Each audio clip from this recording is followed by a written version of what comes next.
안녕하세요. 오늘도 사연살롱을 찾아주셔서 감사합니다. 성실한 남편과 함께 예쁜 딸아이를 키우고 있는 30대 후반 여성이에요. 교사였던 부모님 밑에서 자란 제 어린 시절은 평범하다는 표현으로 부족할 정도로 무색무취였어요. 딱히 좋아하는 것도 없고 그렇다고 잘하는 것도 없었죠. 친구들이 원대한 꿈을 말할 때도 저는 부모님처럼 교사나 공무원 정도 하면서 살아야겠다 생각했어요. 사실 지금에 와서야 말이지만 제가 처음부터 이렇게 평범한 삶을 추구했던 건 아니었어요. 저는 아주 어릴 때부터 늘 바쁘신 부모님 밑에서 외동딸로 자란 탓에 혼자 보내는 시간이 많았고 또래 친구들과 거의 대화를 나눠본 적이 없었는데요. 그게 문제였죠. 남들에게는 평범한 일이었던 친구 사귀기가 저한테는 왜 그렇게 어려웠는지 모르겠어요.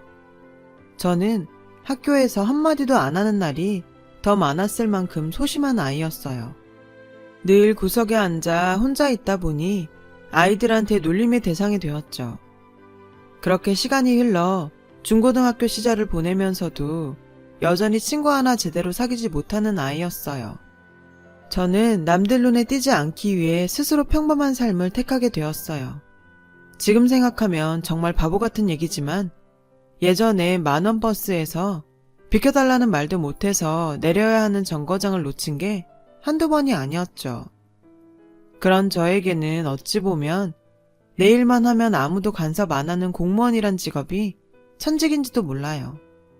학창시절보다 많이 나아지긴 했지만 공무원이 된 후에도 누가 말을 걸어주지 않으면 말을 하지 않다 보니 몇 년 동안 같이 일한 동료들과도 서먹서먹해서 전 항상 혼자 점심을 먹곤 했어요. 그러던 어느 날 그를 만나게 되었죠. 여느 날과 같이 직원 휴게소에 앉아 도시락을 먹고 있는데 누군가 저에게 말을 걸어왔어요. 한주임님은 왜 매일 혼자 밥 드세요? 누구시죠?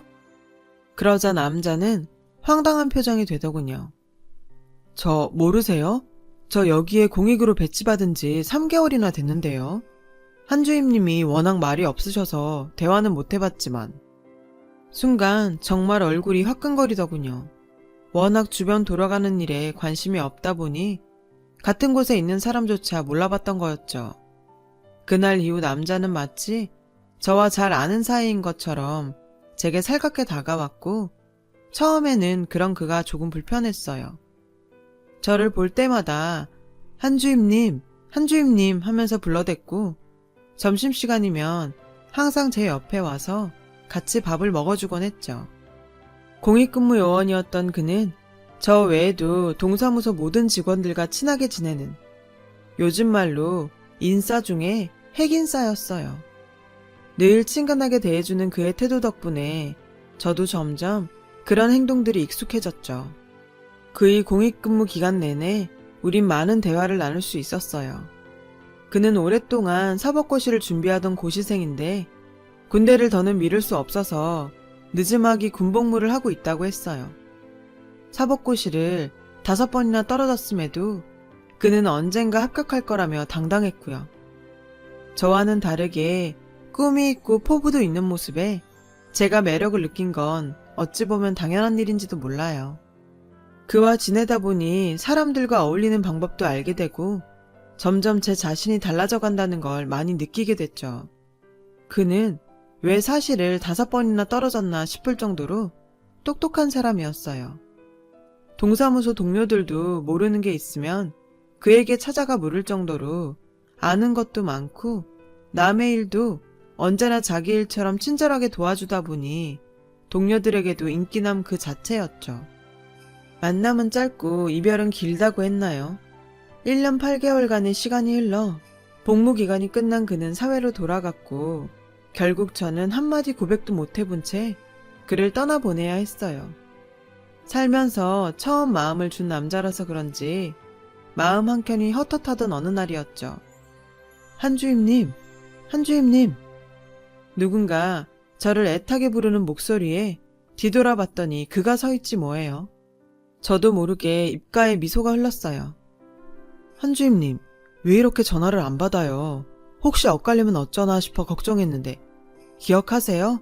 저 소집 해제하면 밥 사주기로 약속한 거요. 그렇게 시작된 그와의 만남은 잦아졌고 둘 사이의 공통된 관심사를 통해 우리는 연인 사이로 발전되었어요. 사실 부끄러운 얘기지만 26살이 되는 동안 한 번도 남자를 사귀어 본 적이 없는 저는 모든 게 새로웠고 그와 함께하는 시간이 행복했어요. 비록 그가 사시생이라서 경제적으로 여유롭지 못해 제가 데이트 비용 대부분을 감당하긴 했지만요. 그는 항상 시험만 붙으면 호강시켜 주겠다고 호언장담을 했어요.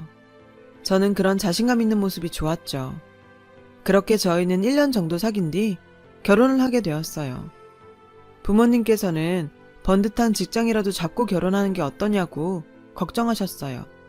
하지만 고시 준비로 힘들어하는 그의 곁에서 힘이 되어주고 싶다는 제 뜻에 따라 결국 결혼을 허락해 주셨죠. 그렇게 우리는 결혼 생활을 시작하게 되었어요. 처음엔 마냥 행복하기만 했어요. 하지만 사법고시라는 게 만만한 게 아니잖아요. 남편이 번번이 시험에서 떨어졌고 모아놓은 돈도 얼마 안 가 바닥이 나고 말았죠. 결국 저는 생전 해본 적 없는 야근까지 하면서 남편 뒷바라지를 해야 했어요. 그렇다고 그게 싫었다는 건 아니에요. 저도 결혼할 때 어느 정도는 예상한 일이었고 그 정도 각오도 안 했다면 이런 결혼은 하지 않았을 테니까요. 정작 저를 힘들게 한 건 시댁 식구였죠. 시골에 살고 계시던 시부모님께서는 맏아들인 남편에게 많이 의지하셨고 그 부담은 온전히 저에게 돌아왔어요. 얘야, 내일이 주말이니 좀 내려오너라. 김장을 하려는데 일손이 필요하구나. 공부하는 네 신랑 신경 쓰게 말하지 말고 그냥 조용히 너만 왔으면 한다. 어머님, 지금 제가 야근 중이라서 내일 거기까지 내려가기가 좀 그래요. 제가 김장비 보내드릴 테니까 사람 사서 하시면 안 될까요? 전 어머님께 정중하게 말씀드렸어요. 시댁까지는 차 타고 3시간 넘게 걸리다 보니 야근한 다음 날은 좀 부담이 되었죠. 너 지금 시애미가 이렇게 부탁하는데 거절하는 거니? 넌 시애미 말을 개똥으로 듣는구나. 그래, 알았다. 오지 마라.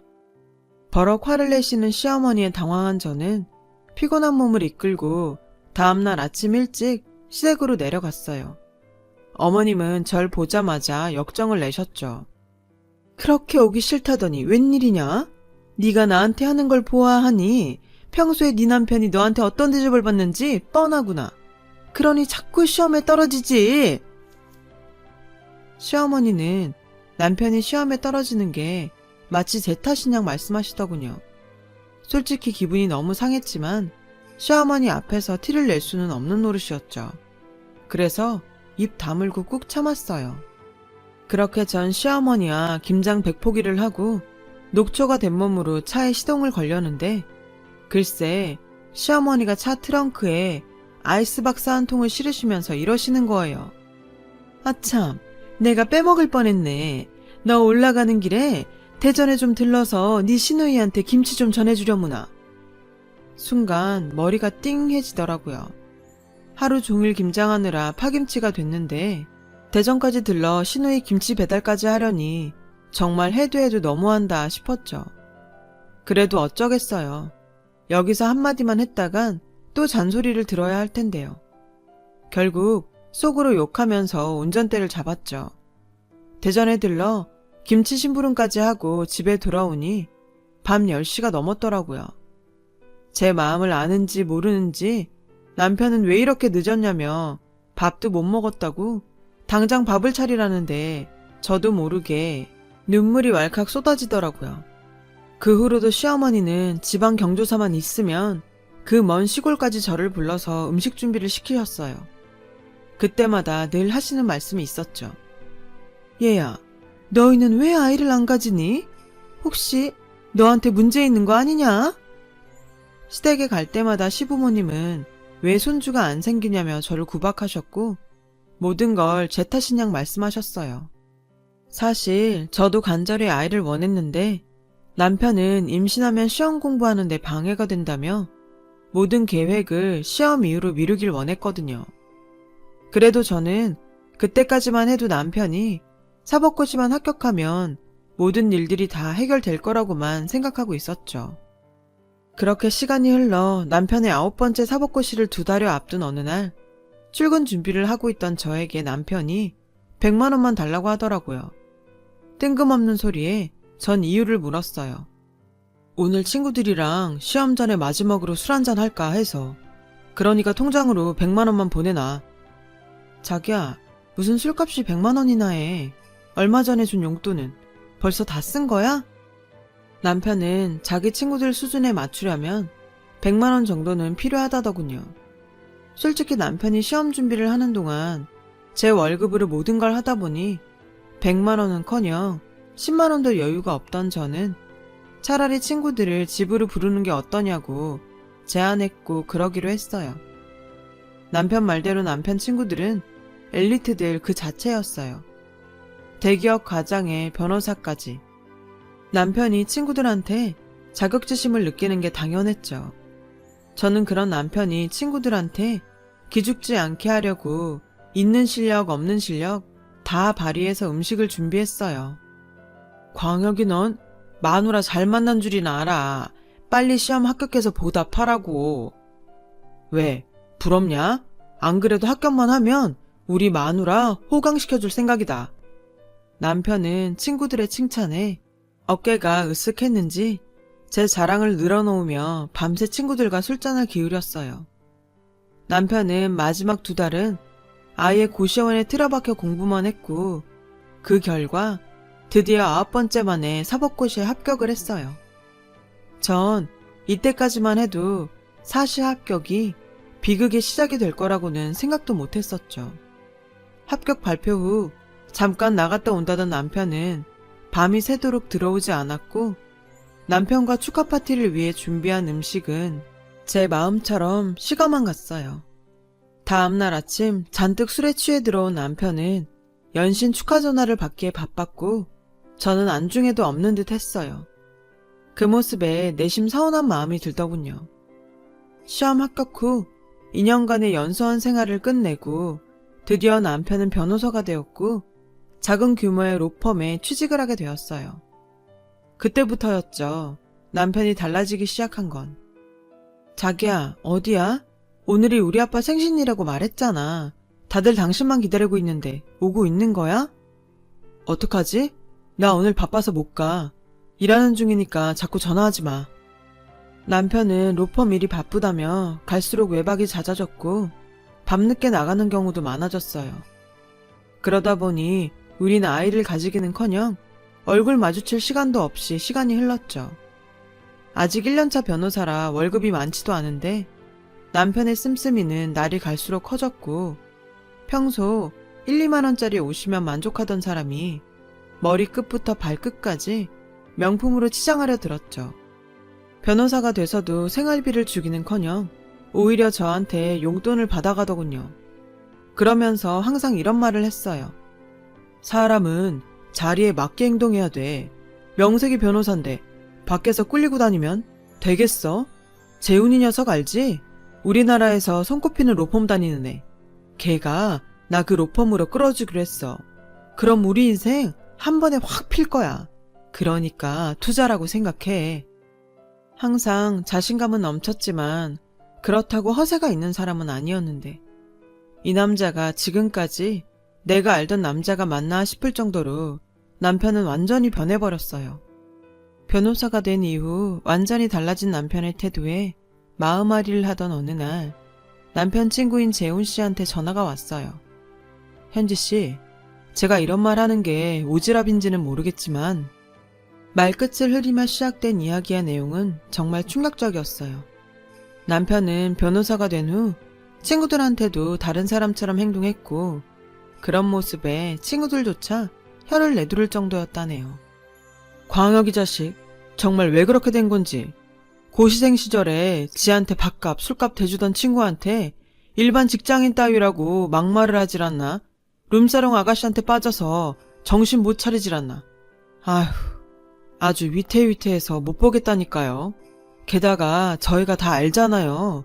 그동안 현지씨가 어떻게 뒷바라지 했는지. 그래서 말인데요. 혹시 도움 필요하면 언제든 연락 주세요. 얘기를 듣고 나니 남편 옷에 묻어있던 여자 화장품과 그 외의 행동들이 퍼즐 조각처럼 하나하나 맞춰지더군요. 정말 그것만은 아니길 빌었던 제 바램은 무참히 산산조각이 나고 말았어요. 한참을 멍하게 있다 보니 제가 지금까지 얼마나 호구처럼 살았는지 알겠더군요. 남편에 대한 배신감보다 연애 때부터 지금까지 남편의 뒷바라지를 하며 오직 남편의 성공만을 바라보고 산 제 자신한테 화가 나서 참을 수가 없었어요. 그래서 재훈 씨의 조언을 받아 남편 차의 블랙박스부터 확인을 했어요. 영상 속에는 남편과 룸사롱 아가씨의 모습이 많이 담겨 있었어요. 자기야, 오늘 집에 안 들어가도 돼? 일 때문에 못 들어간다고 하면 돼. 마누라년이 멍청해서 일한다 그러면 묻지도 않고 오케이라니까. 나야 뭐 땡큐 베리 감사지. 영상 속 그 남편의 모습은 그야말로 쓰레기 그 자체였어요.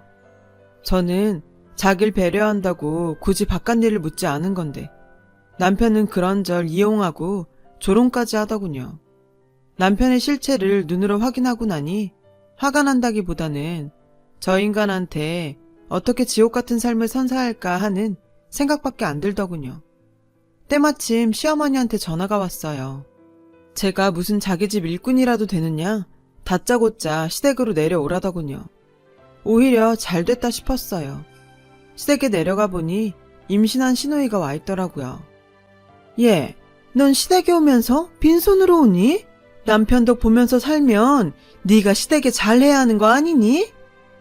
어처구니가 없더라고요. 생활비 한 푼 받아본 적 없는데 남편 덕을 보고 살다니. 어머님, 아무렴 제가 시댁에 빈손으로 왔겠어요. 제가 아주 재밌는 선물 가져왔는데 아가씨도 여기 와서 보세요. 선물이라는 말에 모녀는 눈을 반짝이며 다가왔고 전 휴대폰 영상을 켰어요. 영상을 틀자 모녀는 그대로 굳어버렸고 영상 속에서 흘러나오는 신음소리만이 그 정적을 채울 뿐이었죠.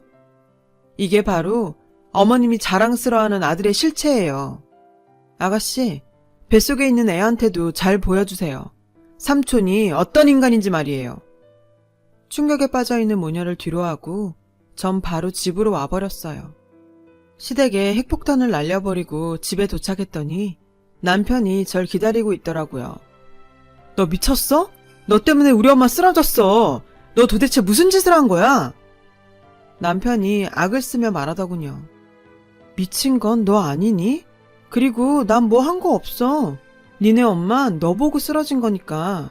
네가 차에서 어린 년이랑 벌인 더러운 짓. 잘난 아들의 실체를 보시곤 많은 걸 느끼신 모양이네. 그제야 상황을 파악한 남편은 그동안 감추고 있던 본성을 그대로 드러냈어요. 도저히 바람피다가 걸린 놈이라고 볼 수 없을 정도로 기세당당한 후한 묻히더라고요. 너 지금 나랑 이혼이라도 하겠다는 거야? 잘 됐네. 안 그래도 너랑 사는 거 지겨웠는데 사법고시 붙고 나니까 여기저기서 있는 집 딸들을 들이대더라. 그때 내가 얼마나 땅을 쳤는지 아니? 좀만 더 참았더라면 좋았을걸. 별 볼 일 없는 너랑 결혼해서 이게 무슨 고생인가 싶었어. 우리 사이에 애도 없고 재산이랄 것도 없으니 아파트 팔아서 반반 나누고 깔끔하게 이혼하자. 그럼 됐지? 정말 기가 차는 노릇이었어요. 바람피다가 이혼당하는 주제에 반반이라니. 게다가 결혼 전부터 지금까지 땡전 한 푼 안 내놓고는 뭘 하는지 아세요? 결혼할 때보다 아파트 가격이 5억 넘게 올랐으니 자기한테도 기여분이 있다는 거예요. 이게 말이야 방구야. 당신이 뭘 했다고 아파트 반을 가져? 아파트 계약금도 우리 아빠가 빌려준 거고 상환금도 내 월급에서 나가는데.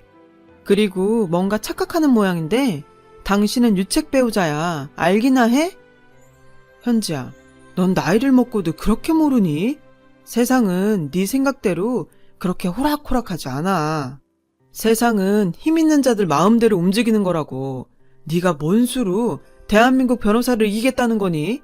네가 그러면 그럴수록 너만 다쳐. 내 말 알아는 듣겠어? 남편은 자기 친구들이 사회 각계층에 있다면서 저 같은 공무원 따위는 아무리 발버둥 쳐봐야 자기 손바닥 아니라고 저를 겁박했어요. 호가호위가 따로 없었죠.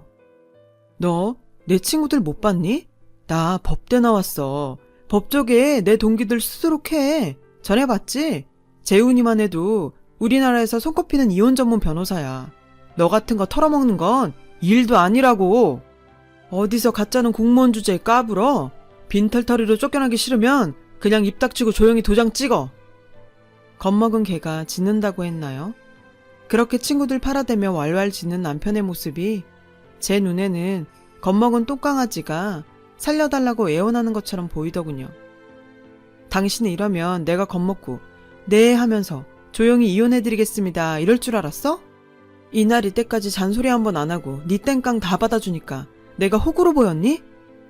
늘 본인 말에 순순히 따르던 저의 뜻밖의 모습을 보곤 남편은 당황했어요. 내가 세상을 모른다고? 내가 볼 땐 네가 더 모르는 것 같은데? 당신 바람피는 거 알려준 사람이 바로 당신 친구 재훈 씨야. 아참, 재훈 씨가 그러더라. 그동안 내가 너한테 얼마나 헌신적으로 뒷바라지 했는지 다 안다고. 나만 원한다면 무료로 내 이혼 변호 다 맡아주겠다고. 뭐? 재훈이가 왜? 설마 너희들 그런 사이야? 그런 거야? 아, 속았네 속았어. 얌전한 고양이 부뚜막에 먼저 올라간다더니 너희 두 년놈들이 짜고 나를 엿먹인 거야? 재훈이 이 새끼 가만 안 둬. 이 인간은 아직도 상황 파악이 안 되는지 연놈이 붙어먹어서 자기를 속였다며 고소하겠다고 길길이 난리를 쳤어요. 그 모습은 제가 지금껏 살면서 봐왔던 그 어떤 찌질이보다 더 한심했죠. 인간아, 넌 아직도 정신을 못 차렸구나. 네가 사법고시를 붙고 얼마나 꼴값을 떨었으면 네 친구들이 너랑 손절했겠니? 너 이미 동기들 사이에 쓰레기로 소문난 거 모르니? 네 옆에 아무도 없어. 길길이 날뛰던 남편은 친구들이 자신과 손절했다는 걸 듣고 나서야 정신을 차렸는지 전화를 돌리기 시작했어요. 하지만 쓰레기로 낙인 찍힌 인간의 전화를 받아주는 친구는 아무도 없었죠. 자기야, 우리 잠깐만 얘기 좀 하자. 내가 잠깐 돌았었나 봐. 내가 이렇게 무릎 꿇고 빌 테니까 제발 우리 다시 잘해보자, 어? 방금 전까지 목에 힘주고 길길이 날뛰던 남편은 금세 꼬리를 내리곤 손이 발이 되게 빌었어요.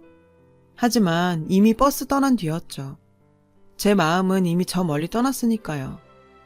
과거의 저였다면 또 바보같이 남편을 한 번 더 믿어보자 했을지도 몰라요.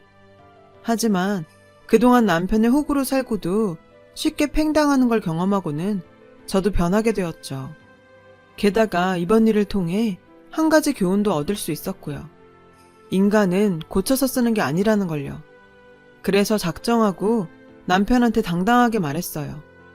네 주변을 둘러봐. 이 집에 네 돈으로 산 게 하나라도 있어? 네가 타고 다니는 차도 우리 아빠가 너 시험에 합격했다고 사줬지. 네 보험도 내 통장에서 빠져나가고? 그뿐이니? 네가 7년 동안 쓴 돈도 네가 벌어 쓴 거 아니잖아. 내 돈이지. 나 너 공부하는데 7년 뒷바라지 했어. 그런데 뭐가 어쩌고 어째? 같이 사는 게 지겨워졌어? 고마움도 모르는 배은망덕한 인간아. 네 눈엔 내가 호구로 보였나 몰라도 적어도 난 널 인간으로 대해줬어. 다들 너 버리고 떠날 때도 유일하게 네 옆을 지킨 건 나였다고. 근데 어쩌니? 넌 그마저도 이랬는데. 나 이제 너한테 바라는 거 없어. 다만 앞으로 네가 지옥 같은 인생 사는 거 그거 하나만 바랄게. 잘 살아봐라 이 구제불능 찌질이야. 그렇게 전 7년간의 호구 생활을 끝내게 되었어요. 이혼 소송을 준비하면서 재훈 씨에게 많은 도움을 받았는데 괜히 손꼽히는 이혼 전문 변호사가 아니더라고요.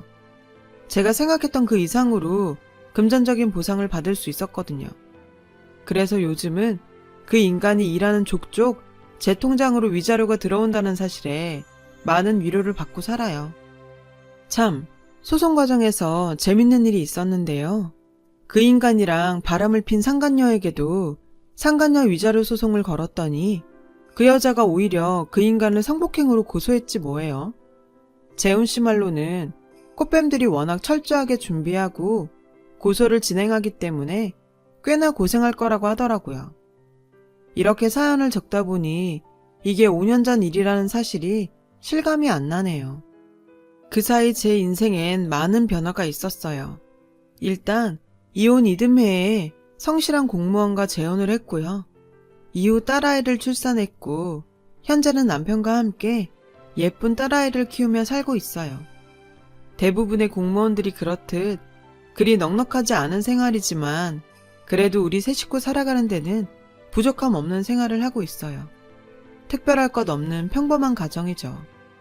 하지만 누군가에겐 이런 평범한 가정이 세상 무엇보다 간절한 소망일지 몰라요. 바로 제 전남편 같은 사람한테는요. 지옥 같은 인생을 살길 바랬던 제 바램 탓일까요? 전남편은 아직도 소송 때문에 제대로 자리도 못 잡고 있더라고요. 안타깝기는 하지만 그 소식을 듣고 나니 솔직히 사이다 한 잔 마신 것처럼 상쾌하긴 했어요. 상대의 호의를 바꾼 호구 취급을 하는 인간은 호되게 인생의 매를 맞아야 한다고 생각하거든요. 지금까지 제 이야기를 들어주셔서 감사드려요. 여러분, 사연 댓글에 응원과 현명한 조언 부탁드려요. 좋아요와 구독은 저에게 큰 힘이 됩니다. 오늘도 좋은 일 가득하세요.